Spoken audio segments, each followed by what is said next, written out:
Hello friends, very very good নুন। তো এখন দেখো দুপুরবেলার খাবার নিয়ে চলে এসেছি। এই কয়েকদিন শরীরটা ঠিকঠাক সাথ না দেওয়ায় মোটামুটি আগের কিছু ভিডিও ক্লিপিং ছিল, সেগুলোই তোমাদের সাথে নিয়ে এসেছি ভাগ করে নিতে। আর শরীর ভালো না থাকলে দেখবে তখন কোনো কিছুই ভালো লাগে না, শুয়ে শুয়েই দিন কাটে। আর এটা ছিল তোমার সোমবারের দিন বিকেলবেলায় আমি আর পম একটু বেরিয়েছিলাম কিছু কেনাকাটা করার জন্য।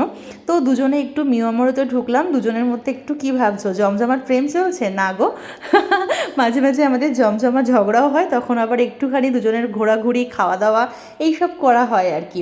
তো তারপর আমি গেলেই না, মিয়ামরতে গেলেই দেখি যে নতুন নতুন কি কি কেকের কালেকশান এসেছে। দেখলাম বেশ সুন্দর সুন্দর নতুন নতুন কেকের কালেকশান এসেছে। তো সেটা দেখে চলে আসলাম বাইরে। আর বাইরেটা না পুরো এখানে গান চলছে, কারণ পরের দিনই ছিল বিশ্বকর্মা পুজো। মানে বাজারঘাটে দেখে না পুরো একটা পুজো পুজো ভাব লেগে গেছে। ওই দেখো বিশ্বকর্মার মূর্তি।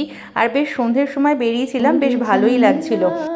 খুলে দে না বাতাস লাগুক প্রাণে, শীতল শীতল পরের কথা আসুক বন্ধু প্রাণে।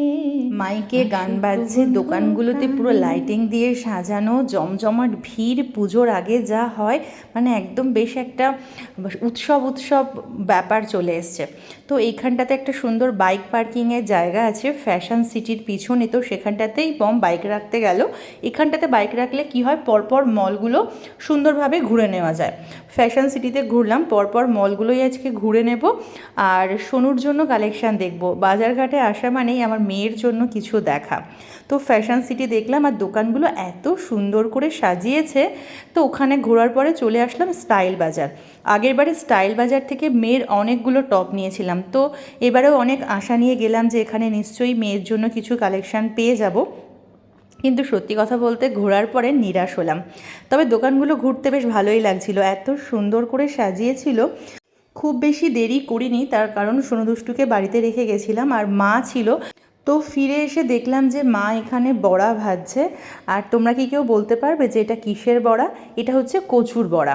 মা যে কোনো বড়াই এত ভালো বানায়, কি বলবো। আর পমই বললো যে আজকে একটু মাকে কচুর বড়া করতে বলো। তো ব্যাস, মাও শুরু করে দিয়েছে। আর ওই দিন আমরা আরও একটা দোকানে গেছিলাম, আমাদের বসিরহাটের ইন্ডিয়ান সিল্ক হাউস। তো ওই দিন আমরা কি দেখলাম শাড়ির কালেকশান, সেই ভিডিওটা তোমাদের নেক্সট দিন আমি নেক্সট ব্লগে নিয়ে আসবো। তো তোমরা অবশ্যই সাথে থেকো। আর এখন চলো আমরা গরম গরম বড়ায় কামড় দিয়ে আজকের মতো তোমাদের থেকে বিদায় নেব। তোমরা ভালো থেকো, সুস্থ থেকো। চলো আসি, টাটা, গুড বাই।